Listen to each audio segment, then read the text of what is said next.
Bonjour tout le monde, c'est Sandrine. Alors, je vais vous présenter aujourd'hui quelques oracles sur les runes. Si vous vous intéressez aux runes, vous verrez, c'est des oracles assez intéressants pour s'initier aux runes. Alors, bien sûr, on peut venir compléter avec des livres à côté, dont je clôturerai cette vidéo en vous présentant quelques livres qui peuvent être aussi intéressants dans l'apprentissage des runes. Donc j'espère que ma vidéo elle va marcher parce que ça fait 3 fois que je recommence, je sais pas pourquoi, en pleine vidéo, paf, j'ai ma caméra qui s'arrête.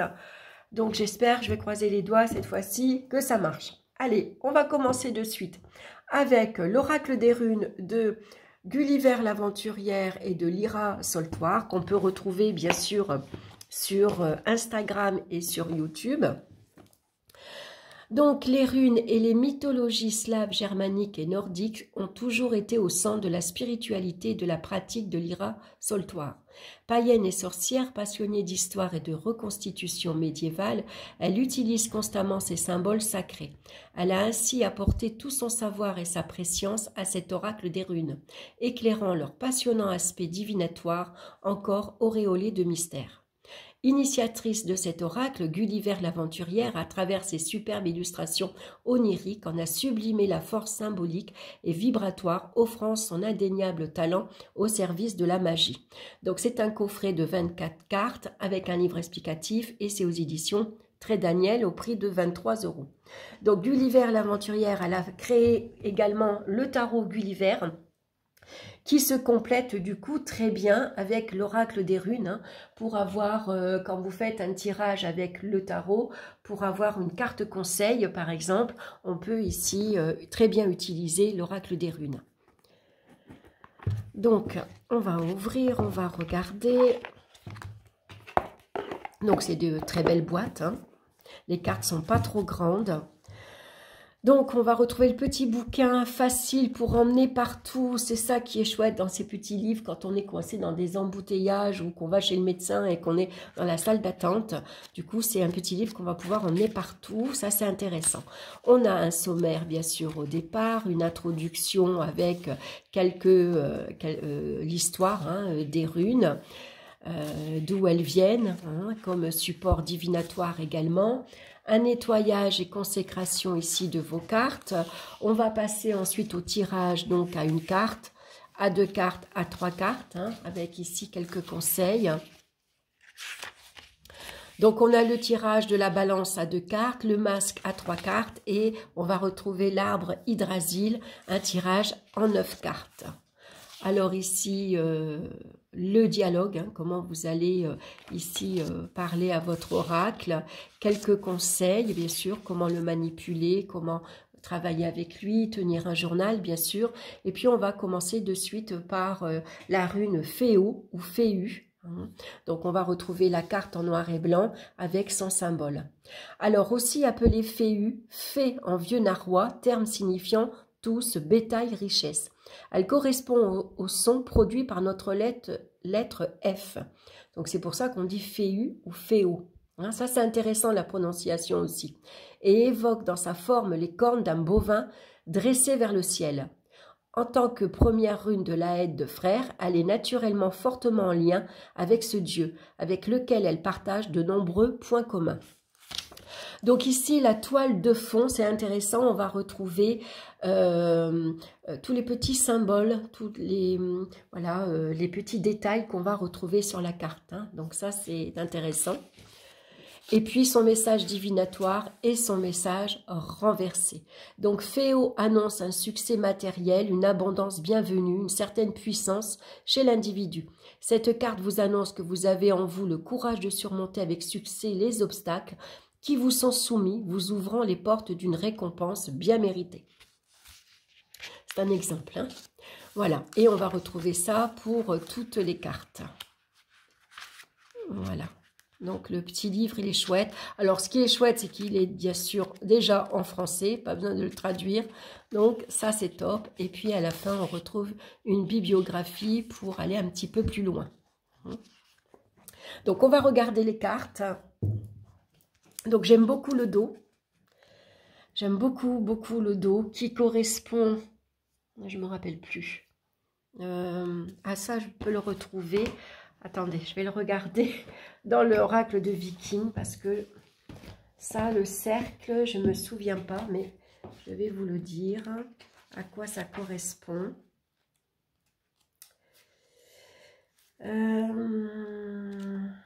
Si je le retrouve, ou je vous le montrerai plus tard, c'est pas grave.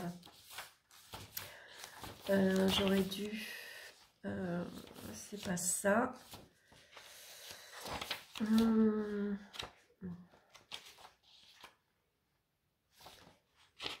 Excusez-moi, je prends un petit peu de temps, je regarde.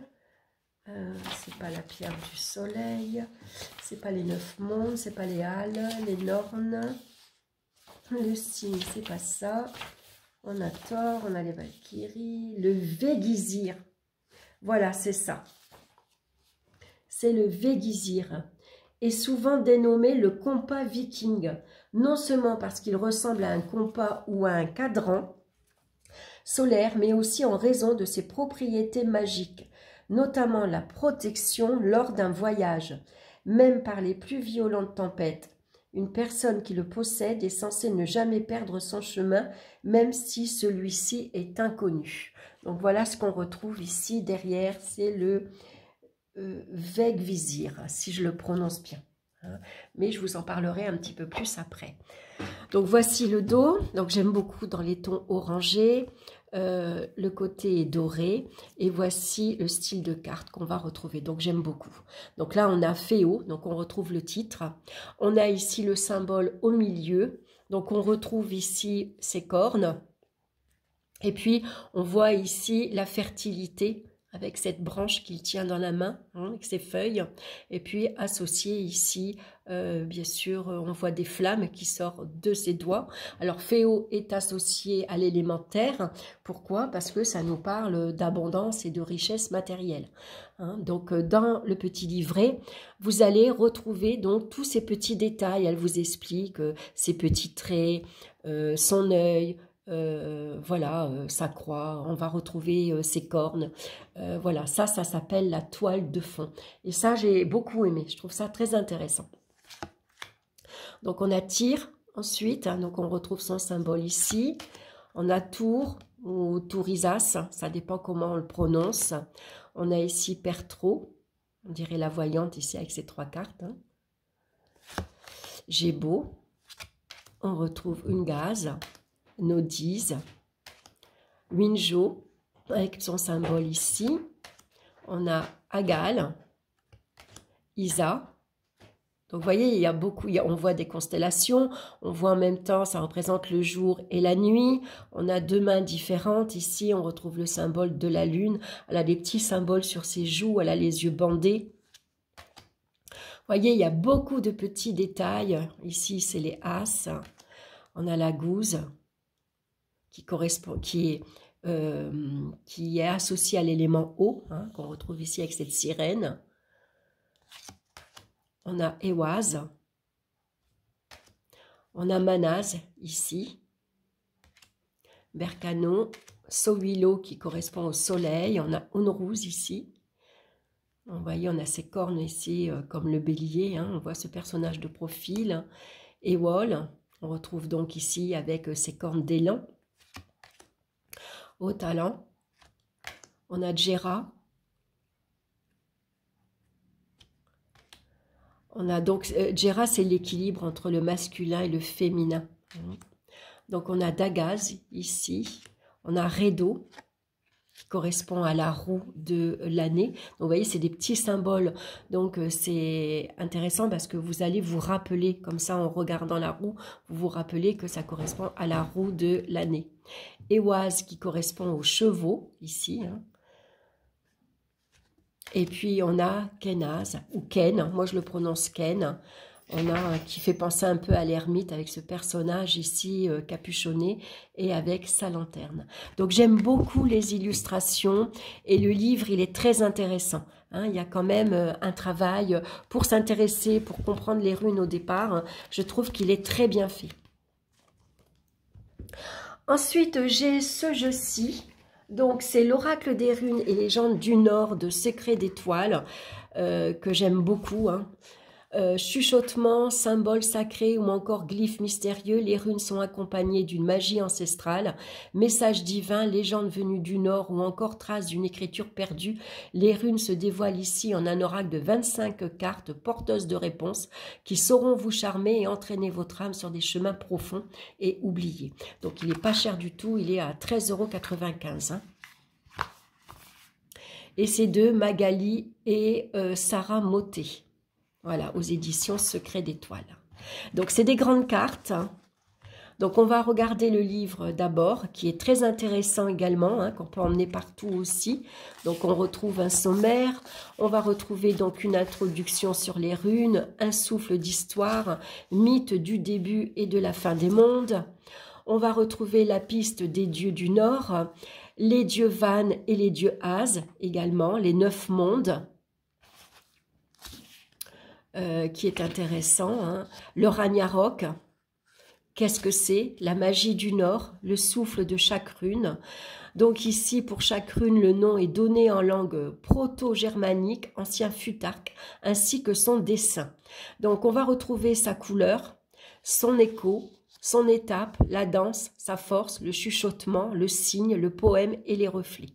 Hein. Donc ici, alors à noter que certaines runes ne peuvent donner lieu à une interprétation renversée, leur dessin étant symétrique. Hein. Il y a des runes qu'on ne peut pas lire inversées.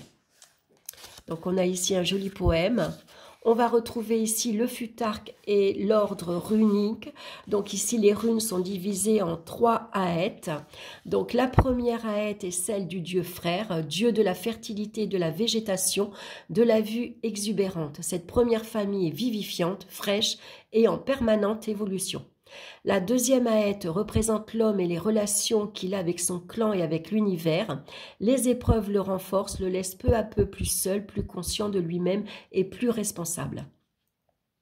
Le troisième aète touche au fond spirituel, au monde spirituel, aux relations souvent tortueuses qui nous lient aux dieux.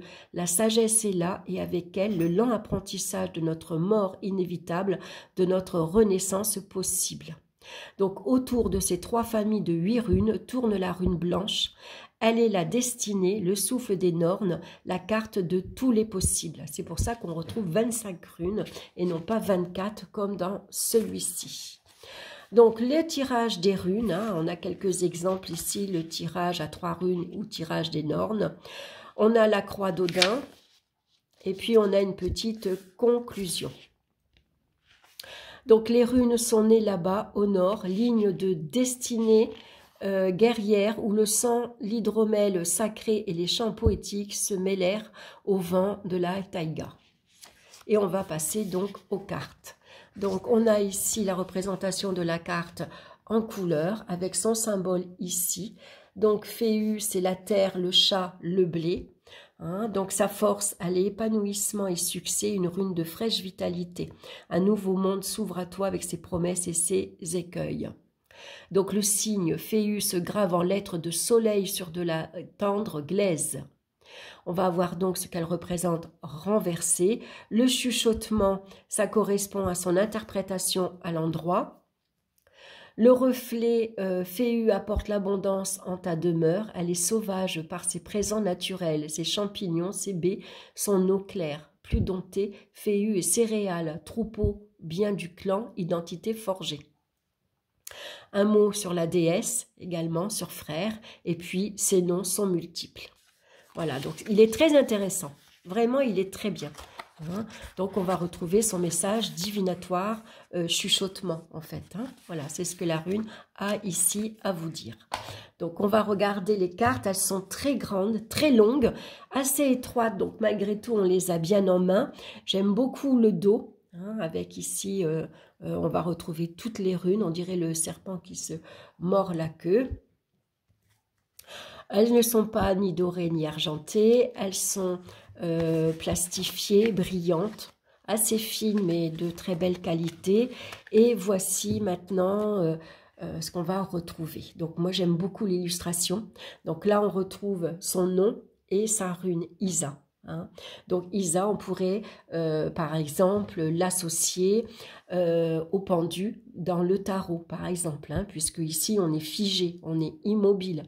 Ça représente la glace, hein. D'ailleurs, Isa est associé, pardon, à la glace. Donc quand il neige, l'hiver, il n'y a rien qui pousse, hein, tout est gelé. La nature est inerte. Donc, elle correspond comme au pendu, parce que là, on va être immobile, on va être bloqué, on va être immobilisé, hein. On ne pourra pas agir, donc là, c'est un temps de pause. On va retrouver Djera, ensuite, qui correspond ici au blé, hein, à la récolte. On a Aguise, avec ce cerf. On a en dessous. Donc, vous voyez, par rapport à Féo, où c'est un F, mais avec ici, ces deux traits sont en l'air, là, ils sont abaissés, hein. C'est comme ça qu'on différencie. Une rose, avec le taureau. On a une gouze ici qui correspond au sanglier, enfin, qui est associée au sanglier. On a la gouze. Bercano. Vous voyez, le paysage est gelé aussi, hein. On voit que c'est la neige. Nodis. J'aime beaucoup les illustrations. Alors là, on retrouve les deux loups, hein. C'est Fenrir et le deuxième, je ne sais plus, qui mange la lune. Il y en a un des deux qui mange la lune. Ici, on a Gébo, donc qui est associé au bélier, hein. Donc Conan, ici, moi je l'appelle Ken, qui correspond à l'ours, à la force. La rune blanche, donc c'est la 25e rune. Ici, c'est la rune blanche, hein. Agalaz, avec ici son dragon. On a Ewaz, qui correspond aux chevaux, donc au voyage, au déplacement. Tourisas. On a Pertrou. On a Sowilo, qui correspond ici au soleil. On a Féo, hein, qui correspond à l'abondance matérielle et financière. On a Dagaz, Iwaz, Winjo. On a Redo. On a Tyr. Et on a Manaz, ici. Voilà, j'aime beaucoup les illustrations, et Otala. Voilà, j'aime beaucoup les illustrations. Il est aussi très intéressant. Donc ensuite, je vais vous présenter maintenant l'oracle viking de Stacy Demarco. Et les illustrations sont de Jimmy Manton. Donc, et c'est aux éditions Vega. Je l'aime beaucoup celui-ci parce qu'on va vraiment retrouver donc la mythologie nordique, non seulement avec les runes, mais vous allez avoir également les dieux et les déesses également, hein. Donc voilà, je vous montre la boîte. Alors moi, je trouve que c'est un jeu très masculin par contre. Cet oracle est un pont inestimable à travers les siècles pour vous ouvrir à la culture et à la sagesse de la société viking.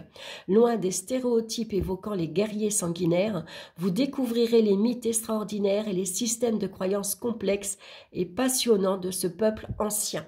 Donc on va retrouver bien sûr les symbolismes, la signification divinatoire et les 25 runes. Voilà, donc on ouvre la boîte, donc je vous remontre, voilà, je l'aime beaucoup celui-là, on ne le voit pas souvent, c'est un peu dommage, mais il est très intéressant. Donc on va regarder d'abord le livre, donc pareil, un petit livre sympa qu'on peut emmener partout. Donc on a ici un préambule, hein. Je dédie cet ouvrage à ceux qui suivent toujours le Végizir et qui ainsi ne s'égareront jamais. Donc un préambule intéressant à lire, hein.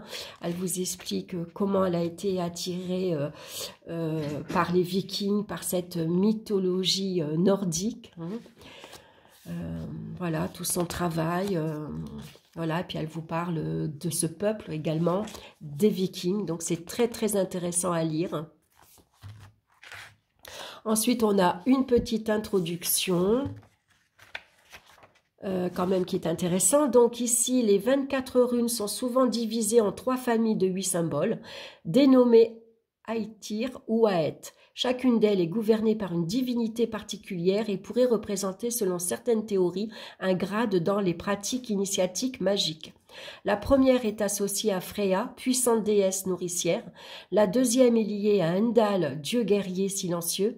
La dernière est rattachée à Tyr, dieu de l'éthique. La 25e carte du jeu s'appelle le vide. Donc ensuite, comment utiliser cet oracle? Donc consécration de vos cartes, on a ici un petit rituel.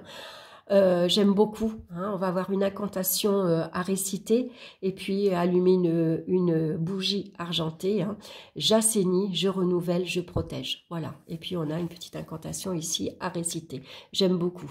Ensuite, on va avoir le tirage des cartes. Donc, on a le tirage panthéonique, le tirage à une seule carte, le tirage à 3 cartes, le tirage des 9 mondes, le tirage du marteau de Thor, hein, qu'on retrouve ici, et le tirage du passé, présent, futur en 9 cartes. Comment ici utiliser seulement les cartes runiques, hein. Donc ici, on a un tirage vertical que j'ai recopié. Et on va passer au tirage des cartes. Alors, il y a beaucoup d'annotations sur mon livre, au crayon gris, hein, parce que j'ai fait beaucoup de recherches au départ, parce que c'est un livre qui manque, par exemple, au départ de quelques mots-clés. Voilà, donc moi, que j'ai rajouté en faisant des recherches à côté. Donc, Féu représente le présent.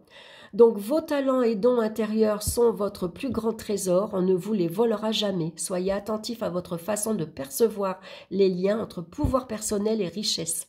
La prospérité se construit au fil du temps, puis se partage.